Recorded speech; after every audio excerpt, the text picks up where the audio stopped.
As the Lions get set to do battle against the Seattle Seahawks on Sunday, there's one thing that the Lions perhaps got on their mind more than anything else: revenge. And in this game, the Lions will have a perfect opportunity on offense to explode and absolutely take advantage of the Seahawks' weaknesses. We're going to talk about it in this episode, folks, so you don't want to miss it. Stay tuned. It started with an owner who had a last name fans despised, hiring a coach that the experts thought was crazy, But I got a plan, I swear to you. who traded for a QB that was said to be washed up. They said the Detroit Lions would never amount to anything, that it would always be the same old Lions. But this team, our team, has a new identity, defined and expressed by the crazy head coach, Doesn't matter if you have one ass cheek and three toes, I will beat your ass. led by the QB that nobody thought was good. Motor City Mania is in full swing and ready to start. So join the show and be prepared for kneecap biting, because Motor City Mania starts right now. Hello everyone, and I just want to say welcome all to the debut episode of Lions content from Motor City Mania, also known as MCM. I just want to say thank you all for tuning in for the show. Thank you all for your support. Thank you all for your patronage. Thank you all for everything you guys do. Thank you all for following me. I just want to say God bless. Let's get into this content right now. So, here's the thing, folks. When it comes to the Lions, everybody already knows this to be true. The Lions have a very potent offensive attack. Now, last week against the Kansas City Chiefs, the Lions' offense was definitely not at its best. I've talked about this in several other places, and I've talked about it before on other platforms, but the best way to put it is if you take a look at what happened against the Chiefs last week, the Lions just simply were not at their best. They literally were not able to kind of get the same explosive kind of weapons open. They weren't opening up holes as often. The offensive line wasn't as dominant as we were hoping for. But that's not to say that the Lions offense didn't get better as the game went by, and the Lions overall kind of finished on a good note in terms of their offensive production. However, as I'm saying, it wasn't as good as what we were expecting. Again, as I'm going to put up on the screen really quickly here, the Lions overall for their game, this is pretty much the statistics as far as what I was able to find. In terms of total points, they scored 21 points as far as a team, but as far as an offense, they scored 14. Their total points as far as a team were tied for 13th in the league. Total yards, they put up 368 offensive yards. That was for 7th best in the league. Total rushing yards, 118, which was for 9th best. Total passing yards, 250, which is for 6th. Passing completion percentage was for 62.9%. That was ranked 19th. Rushing average was 3.5, tied for 19th. Time to throw, so time from when the ball was snapped when the quarterback threw it, 2.6 seconds. That was 7th fastest.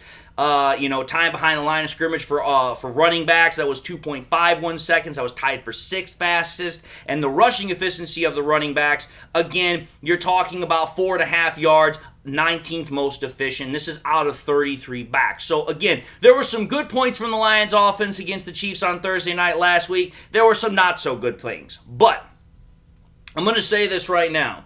I already know that for all the good things that I'm bringing up here, there are going to be detractors that are going to want to say, well, David, you got to put in the fact that the Chiefs didn't have freaking Chris Jones and the Lions didn't have to contend with Chris Jones on the field last Thursday.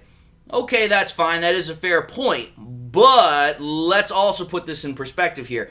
The Lions aren't going to have to face against Chris Jones against the Seahawks either, so that point's kind of mute at this point. It's no longer valid. So as far as I'm concerned, it's like, listen, whatever happened with the Chiefs' defense, not having Chris Jones, did it, and all that nonsense, it's no longer applicable here because Chris Jones ain't playing on the Seahawks either, so it's like, what's your point?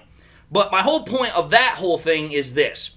The Lions, despite not having the best offensive showing against the Chiefs, they still went out there, they still put up top 10 numbers in some areas. So again, as Dan Campbell said in his presser, there is a lot of very correctable things that the Lions can do to get their offense and also defense into even much better positions to be able to perform and actually go out on the field and make plays. Now, in today's episode, we are going to be talking about the Lions' offense exploiting the Seahawks' defense on the Sunday game that's coming up this week. So, here's what I want to say right now, folks. when you think about this game in terms of expectations, in terms of the reality check that a lot of people had prior to kickoff for both games, it's almost kind of like a reversal effect of what the Lions were dealing with last week and what the Seahawks were dealing with last week. And here's what I mean by this. Think about it this way, folks.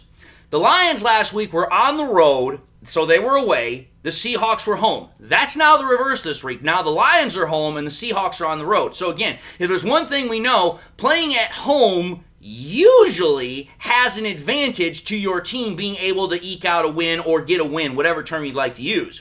But that's not the only reversal effect that's going on with this game for the Lions and Seahawks. Think about it this way, folks. Last week, the Lions were playing against the defending Super Bowl champions on the road, and they won. The Seahawks, on the other hand, were playing against a team that, had they had a first-round draft pick last year, would have been picking in the top 6. And yet somehow the Seahawks at home got their butt spanked by said team that really had not done a whole lot in improving its roster over the course of the offseason, whereas, like I said, the Lions were at another team's home place against the Super Bowl defending championship Chiefs, and they won. So again, it's a very, very odd dichotomy, if you will, between what the Lions had last week and this week and what the Seahawks have this week and last week. So it's very, very interesting. Now, the best way I can put it in this perspective is that the Lions, as far as I'm concerned, are at a clear advantage, not only in the terms of the venue, because we're going to be at Ford Field, but also in terms of comparable team talent between the Chiefs and the Seahawks. Because let's think about it here. The Lions have pretty much more talent than what the freaking Rams had on offense, and they have more talent than what the Rams had on defense. But also, if you realistically think about it, I just think that the Lions team overall is a little bit more, talented than what the Seahawks are. I've said it before and I'll say it again. I've always thought that the Seahawks were a team that was very comparable in terms of franchise direction to what the Lions were doing, at least up until last year. Now it seems like the Lions have taken a further step forward. But the way I'm going to talk about this is I think the Lions can take a huge advantage schematically of what the Rams did in terms of their game last week and being able to see what the Lions offense did against the Chiefs. I think the Lions are really set up offensively very well schematically to take advantage and potentially shred this Seahawks defense. So let's put this all in perspective as I always have done in the past and I've done on other platforms here and everything else. So let's just put some things in perspective. If you take a look at what the Rams offense against the Seahawks did last week, take a look at these stats. On third down, the Rams converted 11 out of 17 times for a 65% conversion rate. They were 100% on fourth down. They had a total of 426 yards on offense, 334 of which came through the air, 92 on the ground. Their red zone efficiency was perfect. They had 100% red zone efficiency, and they almost ran the clock for 40 minutes of time of possession. Now, keep those stats in mind, because now what I'm going to do is now I'm going to show you the opposite effect of what the Seahawks offense was against a Rams defense, which a lot of people, myself included, thought that was not going to be able to do anything this year. Take a look at these numbers. Last week, the Rams converted only 2 times out of 9 attempts on third down. That's 22% conversion rate. They didn't go for it on fourth down, because if you can't really convert on third down, you really aren't going to try for it on fourth down unless you're in absolute dire straits. Total yards, only 180 offensive total yards, 95 of which were on through the air, and 85 of which were from the ground. You take a look at red zone efficiency. They were 50% in the red zone. And this is probably the biggest indicator of how bad things were for the Seahawks, other than those other stats.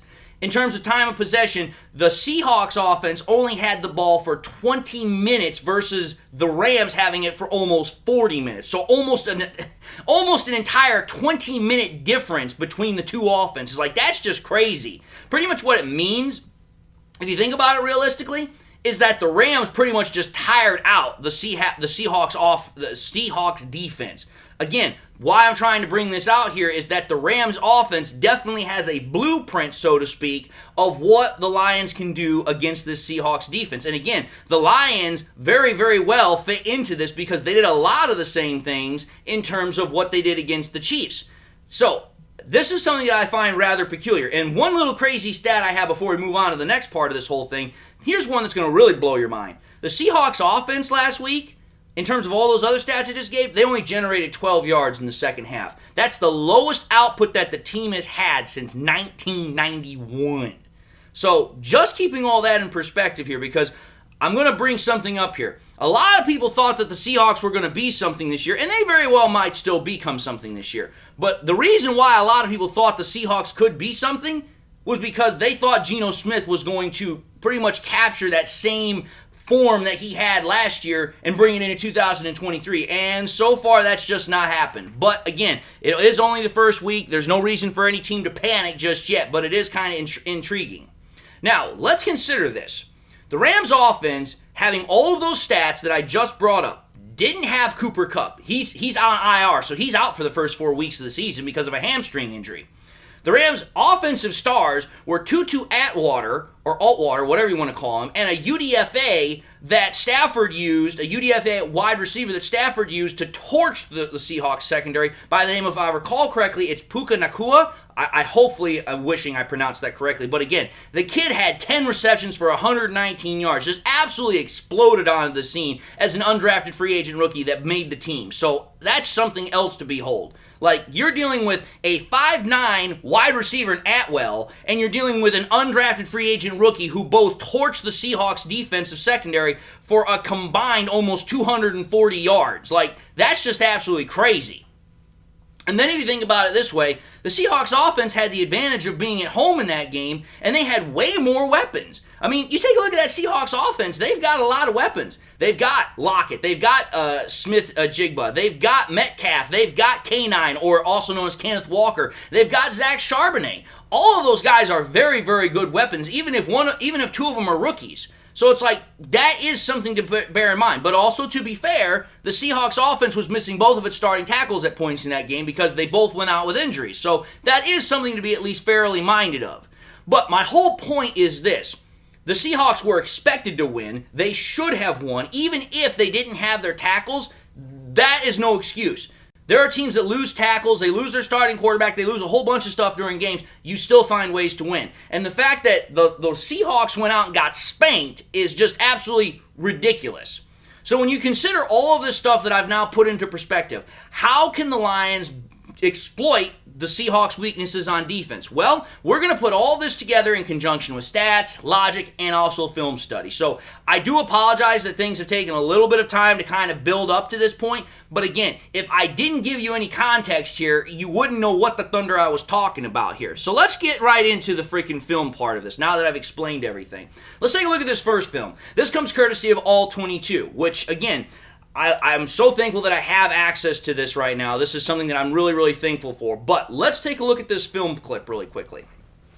If you take a look at this film clip really quickly, as I'm going to put in just full stream motion right now, what you're going to notice is how very, very close the Chiefs' defense is playing to the Lions' line of scrimmage. And what you're also going to notice is that linebacker number 23, who is Tranquil, he is really starting to creep up, and he's showing that he's going to blitz on this play. Well, what you're going to realize is that Goff recognizes that this blitz is incoming. And not only does Goff recognize it, St. Brown recognizes it. Watch as the play goes in full motion right now. What you're going to see is that as soon as that linebacker blitzes in, Goff is going to throw a very quick throw to St. Brown when St. Brown cuts in and takes an inside slant pattern to the open space that linebacker used to be at. And again, what you're going to see is that St. Brown picks up a nice 14-yard gain because, again, both Goff and St. Brown are on the same page, being able to figure out exactly what's going on here. And as I'm going to show you guys here in a still frame, just look at this huge space that freaking that St. Brown and Goff exploit right here. This is what happens when you have a wide receiver and a quarterback that are on the same page. They know exactly what each other is thinking, and they're able to exploit stuff without having any verbal communication. This is what happens when you have a quarterback and, like I said, wide receiver that are just in absolute perfect harmony and chemistry with one another. But again, what is this showing? It shows that the Lions offense against the Chiefs were taking exactly what the Chiefs defense was giving them. They weren't forcing anything. They weren't getting freaking crazy out there. They were taking what the defense gave them, and they made plays happen with it. So, Now what we're going to do is we're going to show what the Rams and the Seahawks did, and we're going to talk about the Rams offense. Take a look at this play as I put it up here in a moment. I'm going to explain it really quickly first. What you're going to see here is Stafford's in the gun, much like Goff was on the previous play. You're going to have 3 wide receivers. You're going to have 1 tight end. Well, what you're going to see here is that there's a man on the right-hand side of the formation. He comes in motion. As he's coming in motion, Stafford is going to snap the ball. Now, what you're going to notice as the play goes forward, and I'm going to put it up here really quickly, is that the Seahawks defense, they're playing a zone defense. And Stafford recognizes this. So what he's doing as the play progresses is he's waiting for any man to clear to find a soft spot to get open. Well, wouldn't you know it, the guy that gets open is Higbee, who's his tight end. And as soon as Higbee sees this soft open zone that I'm going to show here in a still frame here, and I'm going to highlight it, what you're going to see is that Stafford just absolutely bullets it into this zone, and pretty much Higbee picks up an easy completion of 13 yards. Again, what you're seeing in this play, much like the previous one, is that not only is Stafford and the Rams offense taking what the defense is giving them, but again, you're seeing both of the wide receiver and quarterback being on the same page, being able to read the defense, understand what the defense is trying to do, and take what the defense is giving them, much like what the Lions offense was doing with the Chiefs defense. So again, that's the comparison between those two. So, that's the first set of plays I wanted to show you between those two games. Sorry, my pieces of paper here are definitely sticking together. Now, why did I also show that play? Well, there's one little crazy stat I want to show you guys. I want to tell you guys in relation to what Jared Goff and the Lions did against the Chiefs last week. Here's a crazy stat for you. The Lions ran 45.7% of their routes on in-breaking patterns. Of those 45.7% of those routes that were ran, Goff completed 13 of 16 attempts. He completed 81% of those 45% of throws that were on in-breaking routes. Now, why is that significant? That's significant because if you know anything about trying to throw to the middle of the field, that is usually where windows are much more tighter and they're more difficult throws because you're throwing directly into the teeth of the defense. Something that a lot of Lions detractors, a lot of Goff detractors have wanted to say is that Goff does not like trying to throw the ball into tight areas. He doesn't like trying to challenge defenses, and he does not have an arm that really can challenge a defense. But when you have throws that are going into the teeth of the defense in the middle of the field, that is definitely something that you really should pay attention to. And again, it's something that is a definite weakness that I think that the Lions can definitely exploit here. And here's the reason why I say this. Because again, if there's one thing we also know about Jared Goff and the Lions is they love to run play action. And the reason why I'm going to bring this up is because how do you set up the play action? Well, you set it up by running the ball. So what I'm going to show you guys is a play here of how the Lions can run the ball, just like the Rams ran the ball, and then I'm going to show you the play action aspect of it. So let's take a look at the run here. Again, what you're going to see here, Goff is in the gun. You got 3 wide receivers, you got 1 tight end. You're going to see Khalif Raymond, he's going to be in motion from the left side of the formation to the right side of the formation. And Laporta is on the left-hand side of the formation, opposite, so right next to freaking Taylor Decker, not opposite. When the ball is snapped, as I'm going to show here on the screen, notice how Frank Ragnow and Jonah Jackson both pull immediately after the ball is snapped. They both are pulling out of their position, and they're starting to get around the left side of that formation. Well, what you're going to see here is that both Laporta and Decker, they set the edge, they set the seal on the left-hand side, and they push the defensive edge inside, allowing Ragnow and Jackson to get around that edge, and thus allowing Gibbs to follow his swing blockers to get up the field, and you're just going to see an absolutely beautiful 18-yard gain. But one thing I want to say here, other than the design of the play that's really beautiful, just take a look at Gibbs, folks. Gibbs is putting in an absolute just beast of an effort here. He's putting in a second and a third effort to pick up every freaking yard that he can. And again, that's why this is such an excellent play, because Gibbs, if he'd have just stopped, would have probably only gotten about 10 yards. But because of that second and third effort he put in, he got an additional almost 8-10 yards because of that extra effort. So that's definitely something that I wanted to point out with that play. But now, let's take a look at what the Rams did with the Seahawks last week. The Rams were not nearly as successful on the ground against the Seahawks as the Lions were against the Chiefs. But it is still something to note that the Rams did take exploit of the Seahawks, at least in some areas. Take a look at this play. Again, you're going to see Stafford under center in this play. 3 wide receiver set, 1 tight end. You're going to see a 2 wide receiver set and a tight end bunch on the right-hand side of the formation. Stafford brings the tight end in motion. As I'm now going to show with the play here, the reason why that tight end is being brought in motion is because he's supposed to seal the backside block, so that way the backside defender doesn't have a free shot into the backfield. Well, as that play is setting up, watch what the running back Cam Akers does. He sees that there's nothing initially in the middle of the line, so he bounces it outside to the right a little bit. Well, what he does is he finds just a little bit of a crease, and when he gets to about 8-9 yards, he gets tackled, he gets engaged. But again, that second and third effort to overpower, get more yardage is what I'm trying to demonstrate here. What you're seeing is a good offensive design play for both sides, again, with the pulling center and guard for the Lions and the backside tight end block for the Rams. And you're also seeing running backs that are putting in second and third efforts to pick up extra yardage, whether it is trying to extend a first down play or whether it's about trying to pick up a first down play, as it was with the Rams. So again, definitely something that I thought was very noteworthy here. Again, the ability to run the ball for the Lions offense is very, very crucial. And I believe that since the Lions have better running backs than the Rams, because let's be honest here, who are the Rams running backs? Cam Akers and somebody else that I don't even remember the name of because he's not that prominent. But when you take a look at the Lions running backs, you got Jahmyr Gibbs and you got David Montgomery. Very prominent, very good running backs that have the ability to both run and catch very, very well. So that's why I wanted to bring that up. Now, as I just said earlier, the fact of being able to run the ball is very important for the Lions, and the reason why is because it sets up the play action pass. And let's take a look at this really quickly. We're going to take a look at some play action passing here because, again, I've proven this before on different platforms. Jared Goff is the play action king of the NFL. Last year, he had the best passer rating of all quarterbacks in the NFL in terms of play action passing. He even had a better passer rating off of play action passing than Patrick Mahomes. So again, that's very, very significant. When you take a look at this play right now that I'm going to show from the Lions and Chiefs game, take a look at what happens here. Goff is under center. It's an I formation play. Take a look at what happens. Goff, and I'm going to put it up on the screen here, sorry. Goff is going to do a play action to Montgomery. The Chiefs are running a 4-3 defense. All linebackers, as you're going to see, they bite down hard on the run. Which, if you then take a look further down the field, Josh Reynolds is running in a man coverage. They're running man coverage on the outside.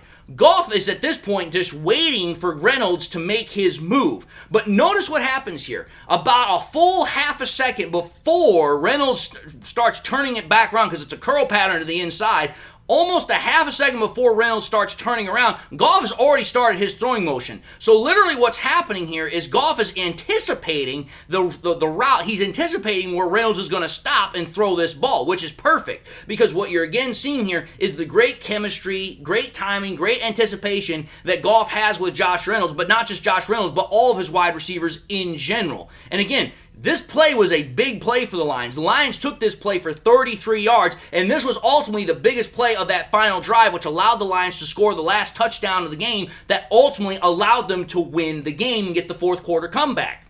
So this was a very, very crucial play. And again, it was all predicated off of play action, which came off of the ability of the Lions to be able to successfully run the ball for the most part over the totality of the night. Now, take a look at this play action play from the Rams and Seahawks really quickly.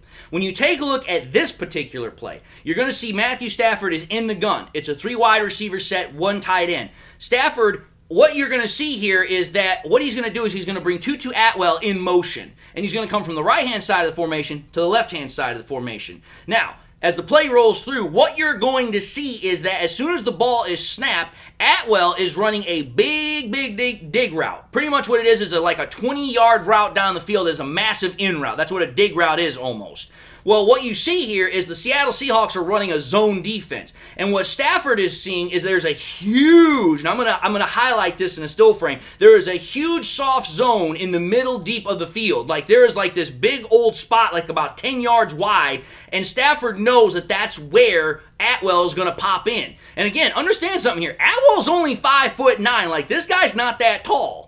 But what Stafford does is he anticipates the zone, and he anticipates where Atwell's going to be. He delivers a bullet down the field, and Atwell picks up a nice pickup of 22 yards for the Rams. When I see a play like this, the first wide receiver that instantaneously comes to my mind is Khalif Raymond. This is a route, this is a concept that the Lions could easily run with Khalif Raymond, much like how the Rams ran it with Tutu Atwell.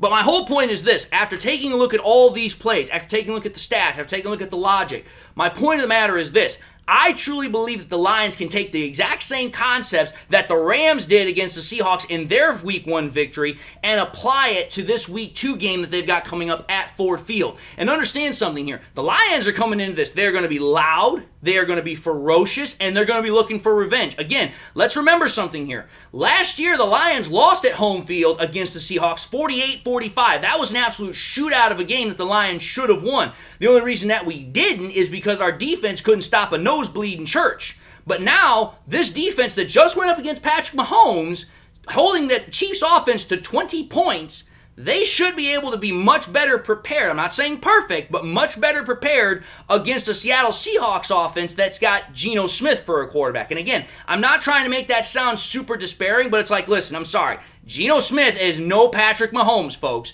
Just putting it out there for what it is. I'm not trying to knock the dude, but the facts be the facts.